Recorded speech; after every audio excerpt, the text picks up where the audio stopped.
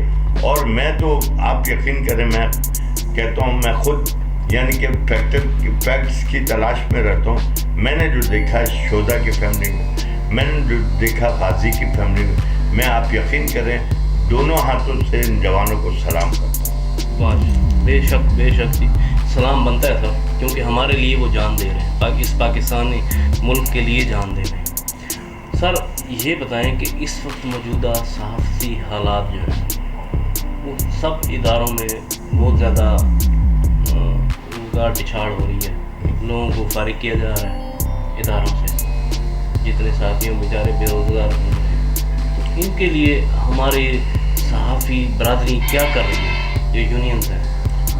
دیکھیں میں یہ سمجھتا ہوں کہ جناب صحافی تنظیمیں ختم ہو چکی ہیں، صحافی رہنما اب نہیں رہے.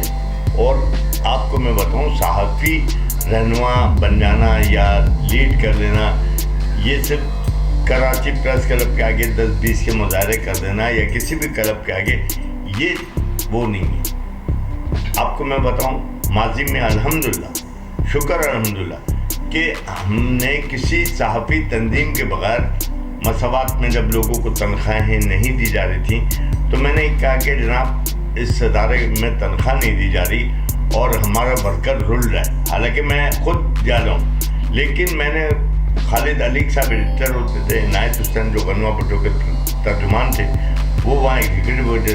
آپ یقین کریں میں نے سب کو باہر کر کے تالا لگانے والا تھا، ایسے ادارہ نہیں چاہیے. کیونکہ بھٹو تو خود مزدور کے حق کی آواز بلند کرنے والا تھا، اس کے اپنے ادارے میں استحصال. آپ یقین کریں ہم نے یہ کیا. روزنامہ اساس کی میں آپ کو بات کروں، روزنامہ اساس ایک بڑا ادارہ تھا جس کی سرکولیشن صرف میں سمجھتا ہوں کراچی میں 1,35,000 اساس کی سرکولیشن تھی. اس کے ایک ایوننگر لشکر کی جو ہے تقریباً 40,000 سرکولیشن تھی. 150 لوگ کام کرتے تھے.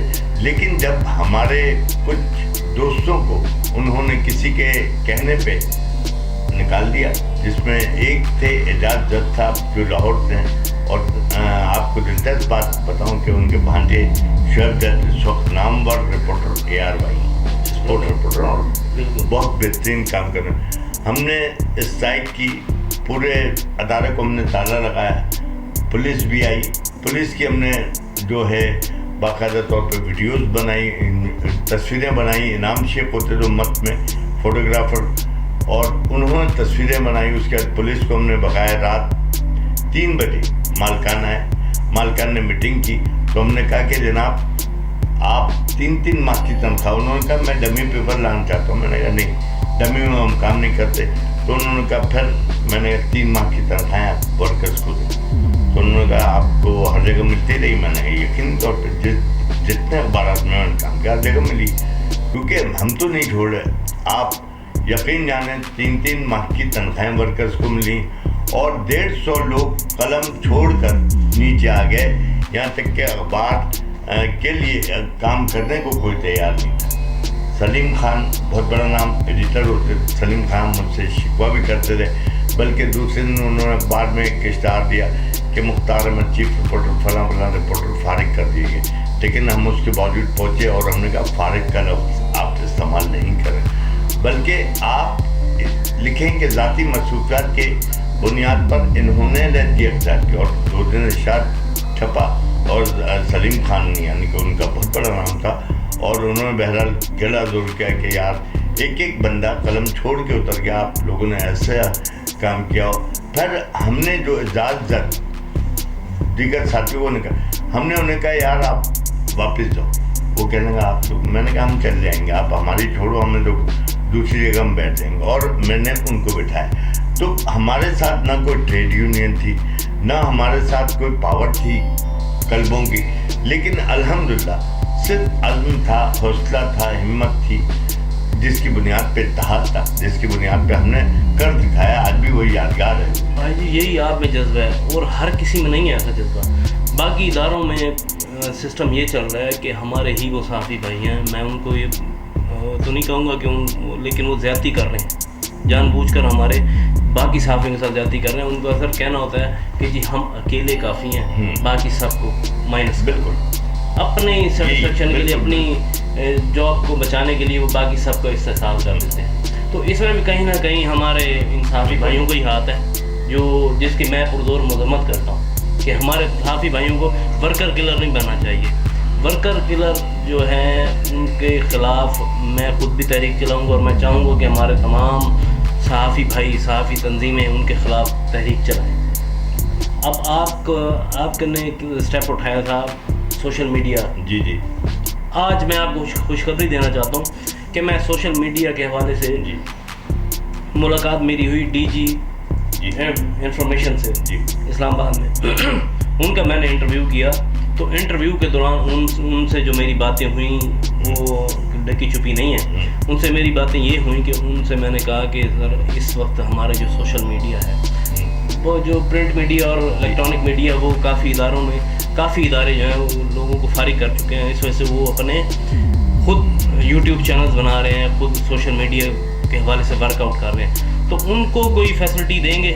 تو پھر انہوں نے مجھے کہا کہ ہم نے ایک لائحہ عمل تیار کر لیا ہے کہ PID اور پریس انفارمیشن ڈپارٹمنٹ اور یہ ہمارا DGPR یہ یوٹیوبرز کو اور ان کو ایڈز وغیرہ بھی دیں گے، سرکاری طور پہ ایڈ بھی ملیں گے. اور اس کا کریڈٹ جاتا ہے مختار احمد بھائی جی کو، کیونکہ پہلا اسٹیپ مختار احمد بھائی جی آپ نے اٹھایا. یہ تو آپ کے اس پر کام ہو چکا ہے. اب آگے ہمارے یوٹیوبرز کے لیے یا ہمارے جو صحافی جو اس طرف آئے ہیں ان کے لیے ہمارے کیا اقدامات ہیں؟ دیکھیے آصف صاحب، سب سے پہلے میں نے بنائی میں Pakistan social media journalist union. اس وقت ہمارے سوشل میڈیا ایکٹیوسٹ جو ہیں بے یار و مددگار تھے، انہیں حقارت کی نگاہ سے دیکھا جاتا تھا، دوسرے نہیں دیا جاتا تھا. سلسلہ یہ ہے کہ ہم بھی کہیں پہ صحافت پہ قدغن نہیں لگا رہے، بلکہ ہمارا کہنا یہ ہے ہم نے انہیں صحافی تسلیم نہیں کیا. ہم نے Karachi union of journalist Patna سے انہیں تسلیم کروایا، ان کی ممبرشپ شروع کروائی، اور آج بھی وہ ممبرشپ جاری ہے ان کی. اور میں آپ کو بتاتا چلوں کہ انفارمیشن کے حوالے سے بھی یقینی طور پہ کارڈ بھی بنیں گے اور اشتہارات بھی ملیں گے.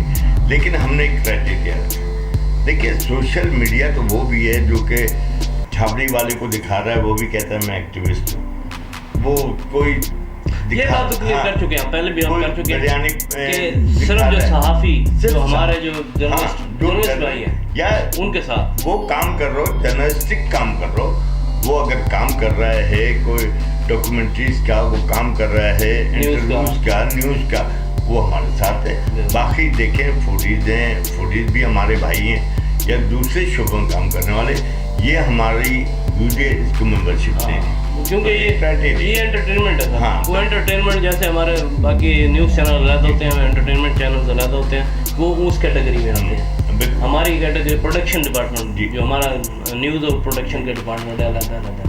وہ پروڈکشن میں آپ ہوتے ہیں، ڈرامے ہوتے ہیں، کوئی پروگرامز ہوتے ہیں، اپنے کوئی ایونٹس ہوتے ہیں، تو اس طرح کی جو چیزیں ہوتی ہیں وہ اس میں ہوتی ہیں. نیوز میں ہم جیسے ہمارے کوئی ٹاک شوز ہو گئے، ہمارے نیوز کے حوالے سے نیوز ہو گئی، نیوز انفارمیشن ہوگی، ڈاکومنٹری ہوگی کسی پر، یہ ہمارے نیوز کا سیگمنٹس ہیں. تو یہ تو آپ نے بڑا اچھا کیا کہ ان دونوں کو علیحدہ ہی رکھا ہے.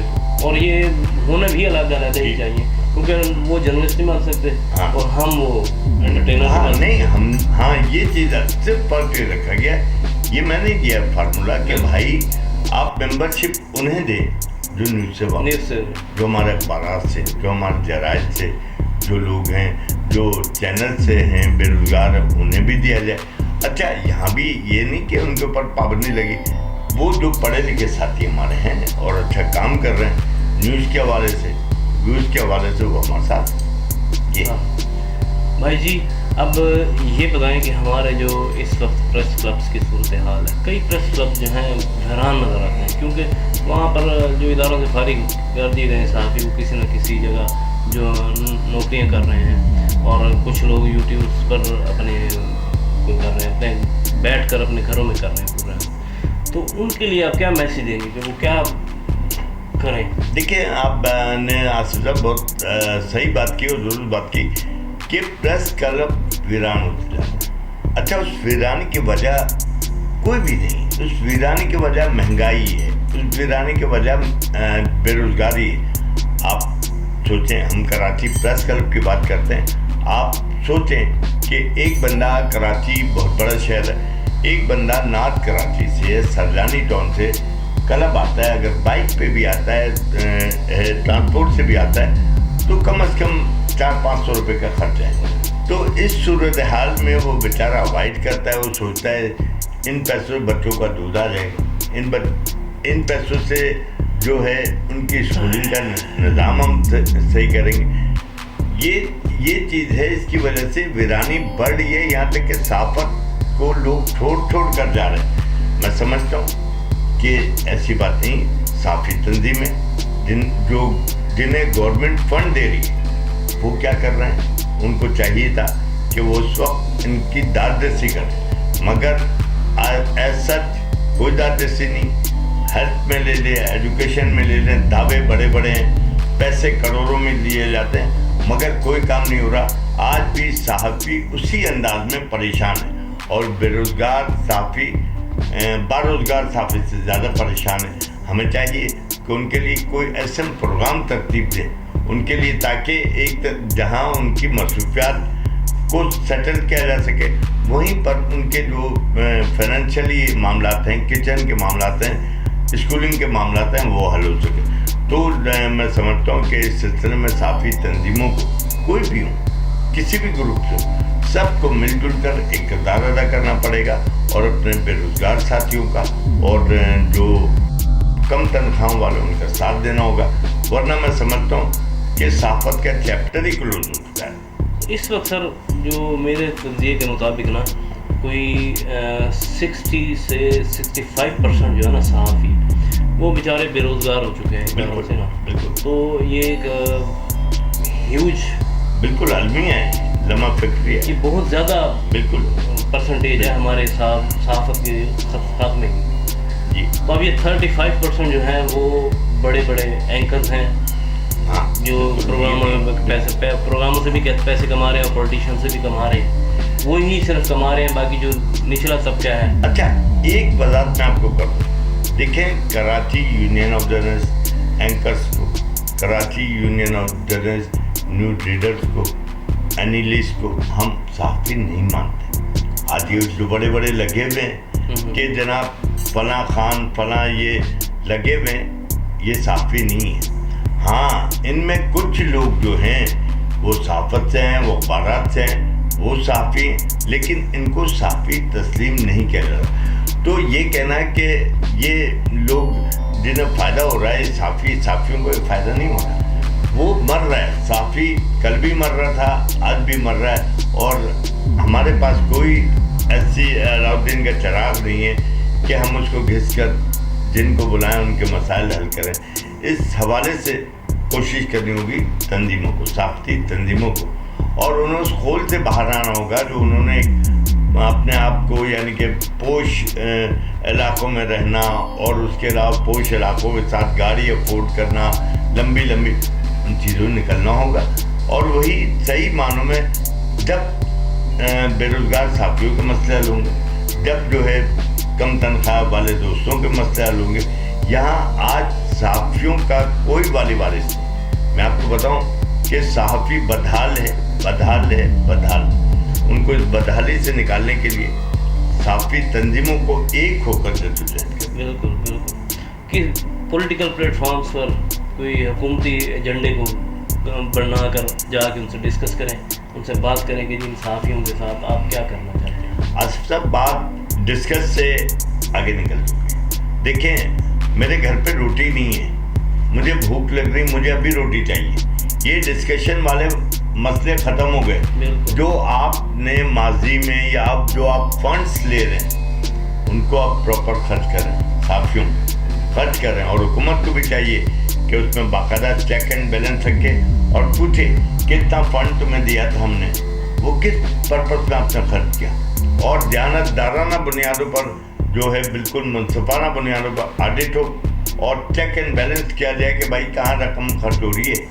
یہاں تو یہ کہ حکومت کروڑ دیتی, میں وفاق کی بات نہیں کرتا, میں پنجاب کی بات نہیں کرتا, میں سندھ کی بات کرتا ہوں. سندھ حکومت ہیلتھ کی مد فنڈ دیتی, بڑا fund, huge fund, 50 lakh. Sindh حکومت گرانٹ کے حوالے سے 50 لاکھ گرانٹ دیتی ہے ایک صحافی تنظیم کو. اس کے علاوہ جو ہے ماضی میں جو ہے اس نے کروڑوں کے فنڈز دے رکھے ہیں, زمین دے رکھی. میں کہتا ہوں بھائی وہ سب کہاں ہیں؟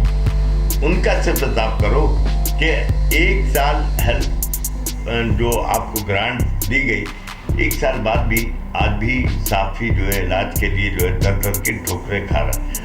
صحافی ہو گیا, اس کی فیملی ہو گئی, آج بھی در کی ٹھوکریں کھا رہا ہے. تو یہ جو کچھ ہے یہ غلط ہے, اس کو ختم ہونا چاہیے اور صحافیوں کو مسئلہ حل ہونا چاہیے.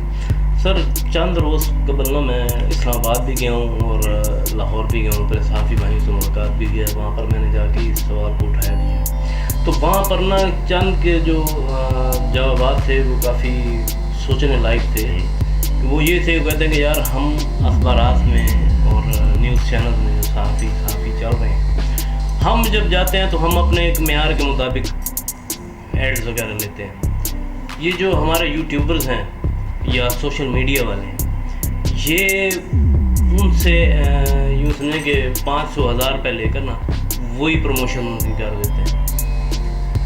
اچھا, یہ بھی ہمارا بہت بڑا استحصال ہے. دیکھیں سر, اس کو ایڈ نہ کہیں, یہ بھتہ خوری, یہ پیدا گیری ہمیں بھی بہت برا محسوس ہوتا. آج تک ساری عمر ہم نے کبھی یہ نہیں کہ 500,000 2,000 والی سیاست کی ہے یا کہیں, ہمیں بھی ضرورت رہ چکی. لیکن سر ایک صحافیوں میں سب سے زیادہ آنا ہے, صحافیوں کو اپنی عزت کا خیال ہوتا ہے.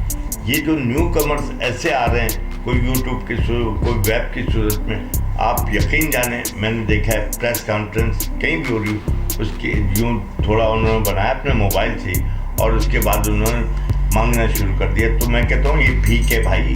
اور اگر آپ کو یہ بھیک مانگنی ہے, کراچی کے 26 مزارات, الحمدللہ اوقاف میں اتنی سیر رکھتا ہوں, کراچی کے 26 مزارات, سندھ بھر کے 46 مزارات میں آپ کو دلواتا ہوں. وہاں کچھ نہ کرو, یہ کام شروع کر دو, آپ اس سے زیادہ کمائی ہوگی. مگر قلبوں کو بدنام نہیں کرو, یہ صحافیوں کو بدنام نہیں کرو. صحافی بدنام ہو رہے ہیں, صحافیوں کو بدنام, ہم آپ جیسے صحافی جو ہیں یہ بدنام ہو رہے ہیں, ہمیں بھی لوگ اسی کیٹیگری میں لیتے ہیں. اس کی روک تھام کے لیے صرف تنظیموں کو نہیں, کلب کو نہیں, ہم سب کو کردار ادا کرنا ہوگا. بالکل. میں نے دیکھا ماضی میں بے شمار ایسے صحافی ہیں, بہت بڑا نام سر, صرف ایک لانڈی میں ایک معمولی سے کمرے میں ان کا انتقال ہوا. میرے سامنے محترمہ بینظیر بھٹو نے انہیں پیشکش کی, لیکن انہوں نے کچھ نہیں دیا. کئی لوگوں کو بھٹو صاحب پیشکش کرتے تھے, لیکن انہوں نے کبھی قلم کا سودا نہیں کیا. آج تو صرف سودے ہی ہو رہے ہیں. قلم تو ہے ہی نہیں, قلم تو رہ ہی نہیں گیا. جن کے پاس قلم ہے ان کے پاس ادارے نہیں ہیں, ان کو ادارے فارغ کر دیتے ہیں. یہ تو سر کیا اس میں دیکھیں ایک اور چیز آتی ہے اس میں, یہ آج جو صحافت ہو رہی ہے, آج ہم کہتے ہیں یار بے روزگار کر دی ہے. 80 بندوں کی جگہ 20 بندے کام کر رہے ہیں. تو میں کہتا ہوں 20 بندے کیوں کام کر رہے ہیں؟ انہیں ان کے اوپر 4 5 بندوں کا کام کا لوڈ ہے اور وہ کام کر رہے ہیں. کیوں کر رہے ہیں؟ مجھے آج تک مجھے یاد ہے, میں جہاں بھی رہا بے شمار اداروں میں, مجھے اگر کبھی کہا گیا کہ بھائی جی آپ یہ تھوڑا اپنی خبر کو پروف ریڈنگ کر دیں, میں نے کہا پروف ریڈر رکھو. یار ہم بھی اسی معاشرے میں رہتے ہیں بھائی, ہم بھی اسی معاشرے میں اچھے ہیں برے ہیں جو بھی ہیں سامنے ہیں. ہم آج تک اس چیز کو ہم اپنے علاوہ کام نہیں کرتے, بلکہ دوسروں کو میں تلقین کرتا ہوں کہ بھائی اپنے کام کرو. آپ رپورٹر ہو, رپورٹنگ کرو. آپ سب ایڈیٹر ہو, سب ایڈیٹر بنے رہو. یہاں یہ ہے کہ آج جو صحافی بچے کچے جو رہ گئے ہیں, ان میں سے بیشتر کا یہ حال ہے. ان سے کہیں یار آج جو ہے نا وہ شادی بیاہ میں جو ہے شامیانہ ٹانگنا, وہ شامیانہ ٹانگنے ہوتے ہیں یار. تو سر یہ صحافت نہیں ہے سر. اصل میں میں جیسے 97 میں میری انٹری ہوئی ہے صحافت میں میں بڑی ارلی ایج میں تھا اور بڑا یوں سمجھیں کہ 5th کلاس میں تھا. جی. تو میں اس وقت دیکھا ہے بھائی جی کہ ہم جب کوئی نیوز بنا کے دیتے تھے نا, تو اس کے مراحل ہوتے تھے کئی. اس میں ہم سے جاتی تھی نیوز رپورٹر سے جاتی تھی نیوز روم کے پاس بیٹھا تھا تو پروف ریڈر وہ پروف کرتا تھا اس کو اوکے کر کے نا اس میں جو غلطیاں ہوتی تھی وہ نکالتا تھا. اس کے بعد جاتا تھا سب ایڈیٹر کے بعد سب ایڈیٹر اس کو نکھارتا تھا کیونکہ یہ سیگمنٹس ہیں نا سارے. بالکل. کیا اب یہ چیزیں نہیں ہیں, اب اداروں میں یہ چیزیں ختم ہو گئی ہیں. تو اس سے پھر جو رپورٹر کی بھی تعلیم ہوتی تھی کہ وہ بھی صبح کو جب دیکھتا تھا اپنی خبر وہ اس میں سے پھر وہ ذہن نشین کر لیتا تھا کہ یہ خبر اس طرح بن رہی ہے میری خبر. اب تو کوئی سسٹم ہی نہیں ہے, اب جیسے آ رہی ہے ویسے کہ ویسے لگا رہے ہیں. کوئی سب ایڈیٹرز بھی میرے خیال سے کوئی اس کو چیز کو دیکھتے ہی نہیں ہے کہ بھئی نیوز کیا ہے کیا نہیں ہے. تو یہ دیکھیے صحافت کی فقدان ہے. صحافت نہیں ہے. میں آپ کو بتاؤں اب اخبارات میں بھرتی ہوتی ہے, صرف بھرتی ہوتی ہے, کھانا پوری ہوتی ہے. الحمدللہ میرے خیال سے میں شاید پاکستان کا کہوں گا میں وہ واحد جرنلسٹ ہوں جو روز بائی لائن دیتا تھا, جو روز بائی لائن دیتا ہے. اور اس کی مثال یہ کہ اس کی خبر جب چلتی تھی, جیسے میں آپ کو بتاؤں سندھ میں قائد اعظم ہاؤس جو قائد اعظم کی ذاتی ملکیت ہے وہ جو ہے اس پہ قابض ہونے کے لیے حکومتیں ہی آ گئیں آگے پیچھے. سر ہم نے فالو اپس کے ذریعے میرے خیال سے کچھ نہیں جو ہے کم از کم جو ہے 25-30 جنگ جاری ہوگی. آخر میں یہ ہوا, میں نام لوں گا Tehreek Insaf P T I کے حلیم عادل شیخ, انہوں نے وہاں باقاعدہ دوستوں کے ساتھ چھاپا مارا اور انہوں نے یہ صحیح کہہ رہا ہے کہ جو آپ یہ ہیریٹیج ہے آپ 200 فٹ تک کچھ کر نہیں سکتے تو آپ کیسے یہاں تعمیرات کر رہے ہیں. آپ تو پارکنگ کے منصوبے لے کر آگے آپ یہاں جو ہے ایجوکیشن کے نام پہ بلڈنگ کیسے تعمیر کر رہے ہو. وہ سلسلہ رک گیا.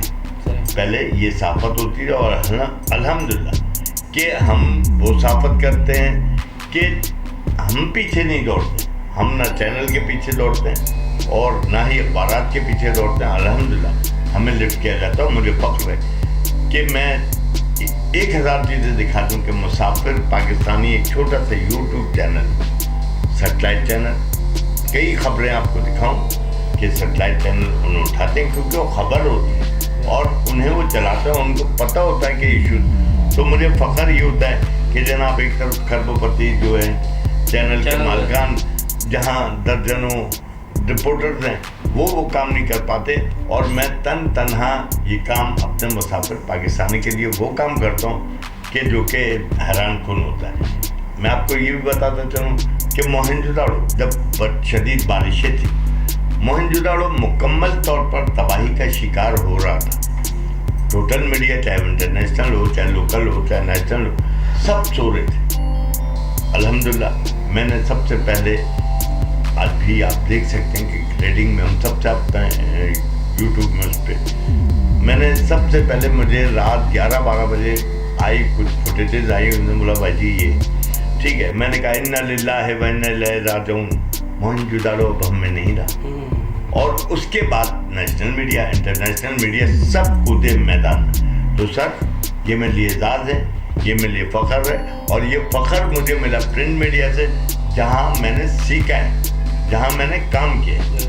یہ فخر وہاں کا ہے, وہ سورسز وہاں کے. ہمیں بھی آپ پر فخر ہے کہ میں نے بھی آپ کے کافی سارے انٹرویو کیے ہیں, مجھے بھی فخر ہے. اچھا بھائی جی یہ بتائیں کہ آپ یوٹیوبر جو ہمارے ہیں, یا پہلے اس سے یہ سوال کر دیتا ہوں میں کہ ہماری پاکستان اور مشرقی پاکستان یہ جب ایک تھے, ٹھیک ہے, کیونکہ آج تو ہم سے وہ جدا ہو گیا, جدا ہو کے ترقی بھی ہم سے زیادہ کر چکے ہیں, ٹھیک ہے. اس وجہ پر میں تھوڑی سی ڈسکشن کرنا چاہوں گا کہ اس وقت بنگلہ دیش ہم سے یوں سمجھیں کہ 200 ٹائمز اوپر ہے. اب یہ 200 ٹائمز اوپر ہونے کی وجہ کیا تھی؟ اب ہمارے یہاں کہا یہ جاتا تھا کہ بنگلہ دیش ہمیں کھا رہا ہے, بنگالی, اس لہٰذا ان کو علیحدہ کر دیا گیا. آج ہم کہاں کھڑے ہیں اور بنگلہ دیش آصف صاحب, اس کی بنیادی وجہ یہ ہے کہ قائد اعظم محمد جناح رحمۃ اللہ علیہ نے جو فلسفہ چھوڑا, اتحاد, تنظیم, یقین محکم, ہم نے اس فلسفے کو فالو نہیں کیا. ہمارے بعد اور لیڈروں نے بڑے اچھے فارمولے چھوڑے, ہم نے اس پہ عمل نہیں کیا. اچھا ہم